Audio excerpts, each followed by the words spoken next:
Les hôtels sont des lieux de passage très fréquentés. Pourtant, la propreté n'y est pas forcément une priorité.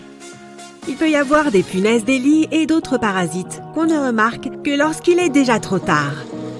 Voici l'astuce. Quand tu arrives à l'hôtel et tu entres dans ta chambre, ne te précipite pas pour ouvrir tes valises et mettre tous tes vêtements dans les armoires ou sur le lit. Il vaut mieux d'abord laisser ses bagages dans la baignoire et examiner la chambre à la recherche d'éventuels parasites. Il faut contrôler tous les tapis, les tissus d'ameublement, coussins et toute autre surface qui attirerait ces petites bêtes. Une fois que l'enquête a été menée, on peut défaire ses valises. La baignoire est le meilleur endroit pour protéger ses affaires, parce que les insectes ne peuvent pas y survivre. Donc impossible qu'ils infestent tes bagages pendant que tu ne fais pas attention. D'ailleurs, il vaudrait mieux que tu te débarrasses de cette couette. Les draps ont beau être lavés régulièrement, ce n'est pas le cas des couettes. Dans certains hôtels, elles sont lavées une fois par semaine, et encore. Mais dans d'autres, elles ne sont pas lavées du tout. Pareil pour la literie. Les hôtels chics changent les draps tous les jours, mais beaucoup d'hôtels à petit prix ne changent ni les oreillers ni les draps lorsqu'un hôte s'en va. Il vaut mieux demander des housses d'oreiller propres dès son arrivée. Il vaut mieux aussi ne pas boire dans le verre de la salle de bain, car la plupart ne sont pas correctement lavés. Le personnel utilise parfois du désinfectant ou du nettoyant pour faire briller les verres. Tu t'es déjà demandé pourquoi ils n'utilisaient pas de drap housse dans les hôtels? C'est pratique pour la maison, mais pas vraiment pour les structures hôtelières. Les draps sont changés beaucoup plus souvent qu'à la maison et l'élastique s'use beaucoup trop vite. C'est aussi une galère de ranger les draps housses. Il faut toujours en avoir plusieurs de tailles différentes. Il est donc plus pratique d'utiliser 2 draps simples pour les lits doubles. En parlant de draps, tu as sûrement remarqué que dans les hôtels, la literie et les serviettes sont presque toujours blanches. C'est tout d'abord une question pratique. On peut tout laver ensemble et ajouter de l'eau de javel au cas où pour se débarrasser des taches. Mais c'est aussi une question de confort pour les usagers. Selon une enquête réalisée auprès de la clientèle des hôtels, le blanc est perçu comme une couleur fraîche et luxueuse qui rend le séjour plus agréable. Si une chambre d'hôtel semble avoir un prix trop modique, il faut se méfier. Il se peut que le tarif ne comprenne pas les frais de service. Si on paye sa chambre à l'avance, on paye tous les frais de séjour, à savoir le prix initial de la chambre au moment de la réservation et tous les frais supplémentaires, comme les frais de service.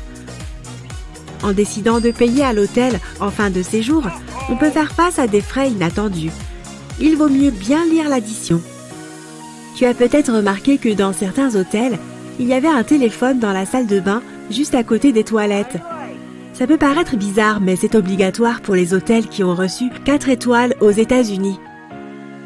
Et puis finalement, ce n'est pas si absurde. Imagine que tu glisses et que tu tombes dans la salle de bain.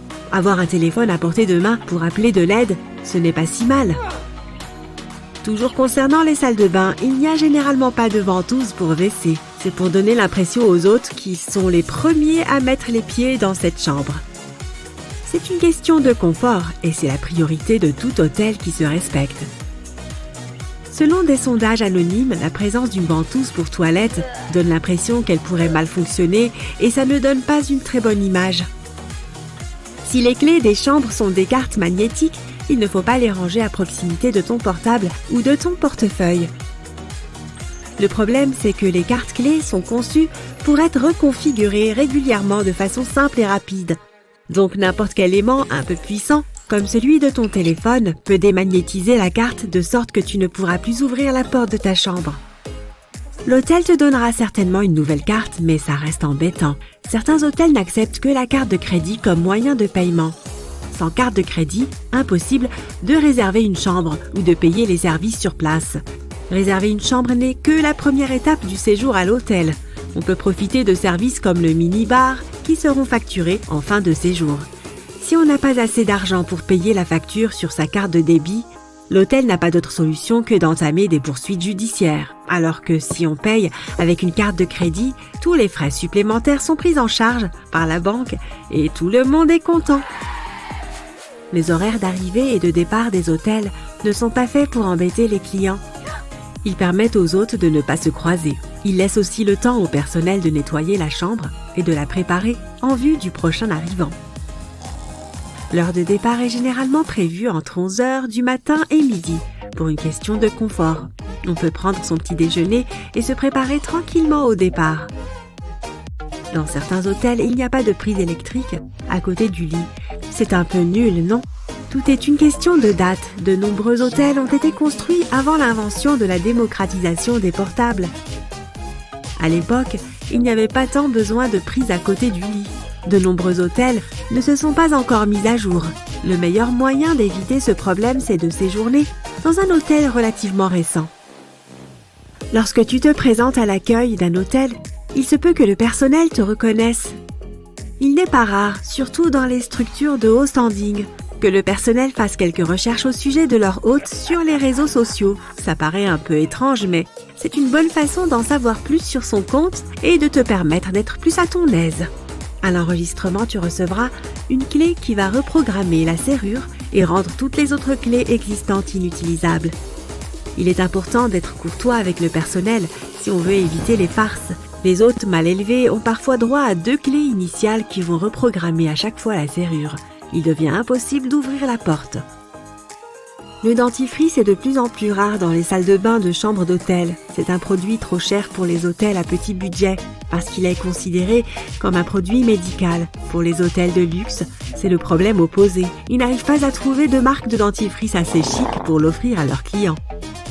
Le personnel de ménage nettoie régulièrement les chambres, mais ne désinfecte pas souvent les objets les plus petits. Les téléphones et les télécommandes sont les objets les plus sales des chambres d'hôtel. Il vaut mieux les stériliser soi-même avec du désinfectant et une lingette. Le coffre-fort n'est pas forcément le meilleur endroit où ranger ces objets de valeur. Les coffres-forts des hôtels sont généralement des coffres à code et il est très probable que quelqu'un en ait connaissance. Qui sait qui d'autre peut avoir accès à cette information? La surréservation est une pratique courante dans les hôtels puisque la moyenne quotidienne des clients qui ne se présentent pas s'élève à près de 10%. Il se peut donc que ta réservation ne soit pas prise en compte. S'il n'y a pas de chambre disponible à ton arrivée, il n'est pas exclu que l'hôtel te paye une autre chambre dans une structure semblable des environs. Les gens laissent tout et n'importe quoi dans les chambres d'hôtel. Au Portugal, un employé a trouvé un requin qui avait été abandonné là. Le pauvre animal a été transféré dans son habitat naturel en toute sécurité. La plupart, voire la totalité des hôtels choisissent des revêtements en moquette et il y a une très bonne raison à cela. Tout d'abord, c'est une question de sécurité. Il y a moins de chances de glisser et de tomber sur de la moquette que sur du parquet ou du carrelage. De plus, c'est également économique. Il est plus facile de changer une moquette abîmée que de refaire tout le plancher. La moquette est aussi un bon moyen d'insonoriser une pièce et ce n'est pas si mal quand on a des voisins trop turbulents. Tu t'es déjà demandé ce qu'était un petit déjeuner continental et pourquoi on l'appelle comme ça? Le nom vient du Royaume-Uni, qui est un ensemble d'îles, et il désigne le petit déjeuner qui est servi en Europe continentale. Il peut être composé de viennoiseries, de différents types de tartines, de viande, de fromage, de jus de fruits et de boissons chaudes. Prendre l'avion est devenu une routine pour beaucoup de gens. Mais même les grands voyageurs ignorent parfois ce qu'il ne faut jamais faire dans un avion. Et pour commencer, on ne se met jamais pieds nus. C'est l'une des règles d'or du voyage en avion. Sans même parler des odeurs désagréables, le sol de l'avion est très sale. Des personnes souffrant de problèmes de pieds contagieux se sont peut-être promenées pieds nus dans les allées avant toi. Et il est fort probable qu'il y ait beaucoup de saleté laissée par les passagers précédents. Et on ne parle même pas du sol des toilettes. Si tes pieds ont besoin d'un peu de liberté, enlève tes chaussures, mais garde au moins tes chaussettes, ou bien emporte une paire de pantoufles légères. N'oublie pas que l'air pressurisé de la cabine est aussi sec que celui du désert du Sahara, avec seulement 20% d'humidité. C'est pourquoi tu peux ressentir un certain inconfort au niveau de la peau après un vol. Ne serait-il pas plus judicieux d'installer des humidificateurs d'air dans la cabine? En réalité, le poids supplémentaire coûterait trop d'argent aux compagnies aériennes. De plus, la carlingue de l'avion est principalement composée d'aluminium et d'autres métaux, et l'air humide pourrait entraîner de la corrosion. N'oublie donc pas d'emporter une crème hydratante et de l'utiliser pendant le vol. Remonte toujours ta tablette dès que l'avion commence à se déplacer sur le tarmac, et ne la baisse jamais pendant le décollage et l'atterrissage. Il s'agit d'une mesure de sécurité qui garantit que toi et les autres passagers disposerez d'un passage dégagé en cas d'évacuation d'urgence. Dans le même ordre d'idée, garde ton siège en position verticale pendant le décollage et l'atterrissage. Tout d'abord, un siège incliné peut sérieusement ralentir une évacuation d'urgence car il bloque la personne assise derrière. Ensuite, plus on est penché vers l'arrière, plus il est difficile de se mettre en position de sécurité lors d'un atterrissage d'urgence. Essaye d'éviter de dormir pendant ou juste après le décollage et l'atterrissage. D'abord, ce n'est pas bon pour ta santé. Le principal problème est que la pression de l'air à l'intérieur de la cabine change très rapidement pendant ces phases du vol. Et cela affecte la pression de l'air dans tes oreilles. Il est donc important d'être vigilant pendant ces phases, de te détendre et de dégager tes oreilles, par exemple en bâillant ou en avalant fréquemment. Mâcher du chewing-gum fonctionne aussi. Si tu dors, tu ne peux pas le faire, ce qui peut entraîner des dommages permanents.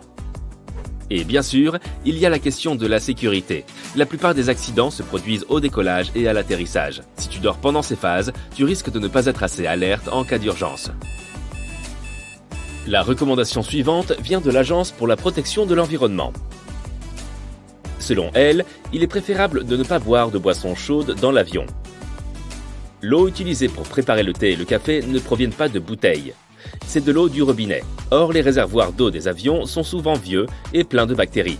En 2004, une étude a révélé que plus de 12% des échantillons d'eau contenaient des bactéries nocives. Si tu décides malgré tout de boire une boisson chaude dans l'avion, ne te verse jamais toi-même le café ou le thé. Le personnel de bord est formé à cette tâche dans les allées bondées d'un avion en mouvement. Tu éviteras ainsi le risque de te brûler ou de brûler d'autres passagers. Il est préférable de ne pas commander de Coca-Cola dans un avion. La pression de la cabine provoque beaucoup de mousse. Or, pour des raisons évidentes, les hôtesses ne veulent pas te servir un gobelet rempli de mousse. C'est pourquoi elles ne remplissent que la moitié du gobelet. Attendent que la mousse retombe, puis elles finissent de le verser. Cela peut prendre de longues minutes. Garde ton aérateur ouvert. Tu réduiras ainsi la propagation des germes.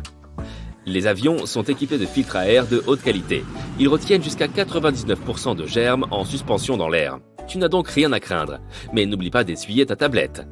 Avec 8 fois plus de bactéries que le bouton de la chasse d'eau des toilettes, c'est l'endroit le plus sale à bord. Une autre chose à éviter est de t'appuyer la tête sur la fenêtre si tu as un siège côté hublot. Tu ne sais pas qui a occupé ton siège avant toi et de toute façon, la vitre risque d'être couverte de germes. Évite de porter des tongs ou des talons hauts pendant un vol. Ta survie pourrait être en jeu. En effet, ces deux types de chaussures rendent très difficile l'évacuation rapide de l'avion. Si tu portes des talons hauts, tu devras de toute façon les laisser derrière toi au cas où l'équipage utiliserait des toboggans d'urgence lors d'une évacuation. Les talons risquent en effet d'endommager le toboggan et il faudra donc les enlever. Maintenant, demande-toi si tu as vraiment envie de sortir de l'avion pieds nus. Non? Alors opte plutôt pour des chaussures robustes avec une semelle solide. Dans ce cas, tu ne te retrouveras pas pieds nus sur un tarmac brûlant ou en pleine nature. Ne mets pas d'objets lourds dans les compartiments supérieurs. En cas de forte turbulence, ces objets risquent de ne pas rester à l'intérieur et en tombant, de te blesser ou de blesser d'autres passagers. C'est pourquoi, s'il est difficile de soulever un objet pour le placer dans le compartiment supérieur, il vaut mieux le mettre sous le siège devant toi ou ailleurs. N'en veux pas au pilote pour un atterrissage un peu brusque. Si tu en fais l'expérience par mauvais temps, il se peut que ce soit intentionnel. Si la piste est recouverte d'eau ou de neige, l'avion doit toucher durement le sol pour briser la couche d'eau ou éviter l'aquaplaning. Sinon, l'eau pourrait jouer le rôle de lubrifiant et l'avion ne pourrait ni freiner ni répondre à une quelconque commande. Déployer un toboggan d'urgence alors qu'il n'y a pas d'urgence est une très mauvaise idée. Cela peut entraîner des retards de plusieurs heures et coûter des milliers de dollars aux compagnies aériennes pour remettre le toboggan intact dans son conteneur. Si tu te demandes pourquoi quelqu'un ferait une telle chose, certains semblent penser que cela les aidera à descendre plus vite de l'avion. N'ignore pas les instructions du personnel d'ouvrir les stores des hublots pendant le décollage et l'atterrissage. En cas d'urgence, cela leur permettra de voir ce qui se passe à l'extérieur, d'évaluer la situation et d'agir rapidement en organisant l'évacuation. Par exemple, s'il y a un incendie devant une issue, ils redirigeront les passagers vers une autre. Évite d'emporter des déodorants en spray ou de la mousse à raser dans ton bagage à main. Ces deux produits ont tendance à exploser en plein vol et ne sont donc pas autorisés à bord. Il est préférable d'opter pour des déodorants en stick. Les batteries externes ne doivent pas non plus se trouver dans les bagages enregistrés. Et si tu veux en emporter une à bord, sa capacité ne doit pas dépasser les 20 000 mAh par heure. En outre, tu ne dois pas les utiliser pendant le vol, car elles risquent de prendre feu. En général, les piles au lithium peuvent être utilisées en toute sécurité, mais comme elles sont très puissantes, elles peuvent s'enflammer si elles ne sont pas traitées avec soin, si elles sont mal utilisées ou s'il y a un défaut de fabrication. De telles piles ont été à l'origine de plusieurs incendies à bord d'avions, ainsi que lors de manipulations au sol. Ne t'inquiète pas des scanners dans les aéroports. Ils ne sont pas dangereux pour la santé, sinon les employés des aéroports ne pourraient pas s'en approcher sans porter de vêtements spéciaux. Même lorsque tu passes devant un scanner à bagages, le risque est minime. Et pour finir, ne te comporte pas mal à bord. Aie une attitude respectueuse envers le personnel et les autres passagers. Et aussi, n'essaie jamais de faire atterrir un avion tout seul. Ce n'est pas une blague. Dans les films, on voit parfois le personnage principal prendre les commandes de l'avion à la place des pilotes. Malheureusement, c'est presque impossible dans la vie réelle.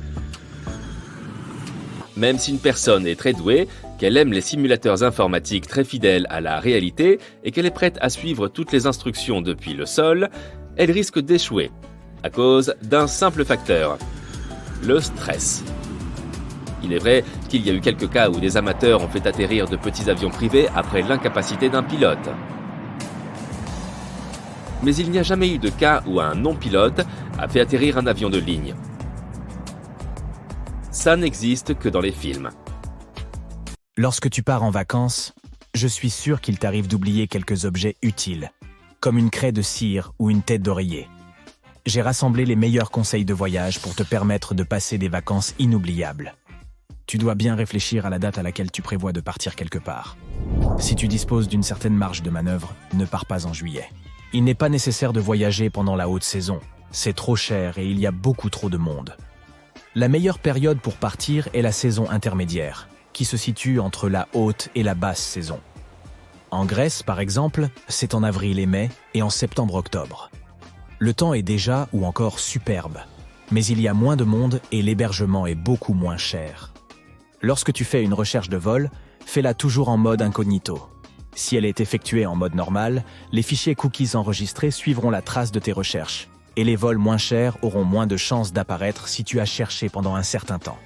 Ne te trahis pas, reste toujours en mode incognito. Une autre astuce consiste à choisir un autre pays d'origine et une autre devise, celle dont le taux de change est le plus avantageux. De cette façon, tu peux acheter des billets dans différentes monnaies qui seront beaucoup moins chères. Ensuite, lors de l'achat du billet, crée un compte de voyageur, quelle que soit la compagnie aérienne avec laquelle tu voyages. Les compagnies aériennes t'offrent des miles, et lorsque tu en as assez, tu peux obtenir un volume gratuit. Même si tu voyages avec des compagnies aériennes différentes, il n'est pas nécessaire de rater une occasion. Et oui, ne te débarrasse pas de ton billet d'avion après le voyage, tant que tu n'as pas vu que tes miles ont été comptabilisés sur ton compte de voyageur. De même, si tu dois annuler un billet non remboursable, ne l'annule pas et ne te présente pas. Si quelque chose arrive et que le volume est annulé, tu seras remboursé car personne ne savait que tu n'allais pas prendre l'avion de toute façon. Quant au choix des sièges, si tu voyages avec quelqu'un, ne choisis pas les sièges les plus proches l'un de l'autre. Garde le siège du milieu entre vous, et il y aura plus de chances qu'il ne soit pas réservé, à moins que l'avion ne soit plein. Si tu as de la chance, tu auras 3 sièges pour toi. Mais si tu finis par avoir un voisin, tu peux simplement lui demander d'échanger sa place avec l'un d'entre vous pour que vous puissiez vous asseoir l'un à côté de l'autre avec la personne avec qui tu voyages. La plupart des gens seront ravis de changer de place. Si tu as une longue escale, utilise-la à ton avantage. Les escales de 6 heures ne sont pas cool. Trop longues pour se détendre dans l'aéroport, mais trop courtes pour en sortir.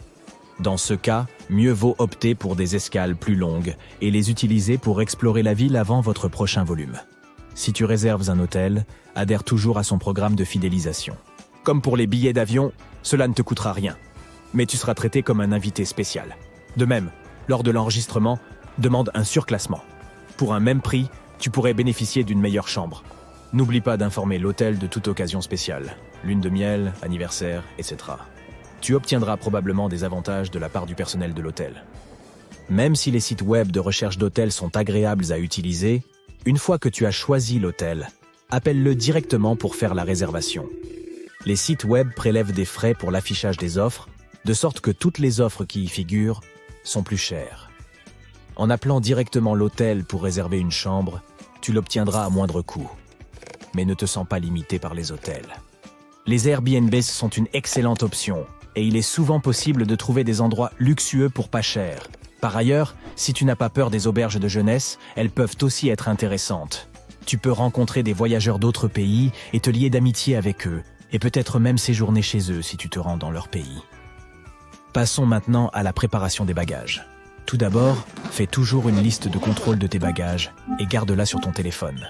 Il est difficile de se souvenir de tout, ceux dont on a besoin immédiatement, alors prépare la liste sur quelques jours et ajoute des éléments dès que tu t'en souviens. De cette façon, tu n'oublieras rien d'important. Pour faire entrer plus de choses dans ta valise, roule tes vêtements. Ils prendront ainsi moins de place. Enroule tous les shampooings et autres produits qui peuvent déborder dans un bonnet de douche. Ainsi, même si quelque chose explose, tout ce qui se trouve à l'intérieur sera protégé. Utilise également des cubes d'emballage. Ils permettent de tout organiser et de gagner beaucoup de place. Apprends à classer tes affaires de manière efficace. Une boîte tic-tac peut être un bon moyen de ranger les épingles à cheveux qui seront ainsi toujours à leur place. Utilise une carabine pour garder toutes les attaches de cheveux ensemble. As-tu emporté une tête d'oreiller ? Tu devrais. Elle ne prend pas beaucoup de place, mais au cas où tu serais mal à l'aise en voyage, tu peux simplement remplir la tête d'oreiller avec quelques vêtements. Voilà, tu t'es procuré un oreiller. Mais également une feuille de séchage dans ta valise. Ainsi, tes vêtements sentiront bon même pendant les longs voyages. N'oublie pas de faire une copie de ton passeport et de la garder dans ton portefeuille, au cas où. Tu peux aussi en avoir une copie scannée sur le cloud. Un autre objet utile à conserver est un bloc d'alimentation. Les prises de courant dans les aéroports et les avions ne fonctionnent pas toujours. Prends aussi une craie de cire. Elle te sera utile si tu as besoin d'écrire quelque chose. Les stylos ne fonctionnent pas bien dans les avions à cause de la pression de l'air. Et les crayons se cassent. Une craie de cire sera toujours là pour toi. De même, il serait bon d'avoir une pince à linge. Tu sais, quand tu arrives et que tu veux éviter que ta brosse à dents ne touche les comptoirs, si tu attaches la pince à linge à la brosse à dents, elle peut servir de support. Un autre petit objet utile est la pince à pain. Ces pinces ont tellement de fonctions, tu peux l'utiliser comme marque-page, l'attacher à l'extrémité d'un rouleau de ruban adhésif ou maintenir en place tes cordons enroulés. Mais le plus important, c'est qu'elle est indispensable pour tes tongs. La partie en forme de V finit souvent par se détacher de la chaussure.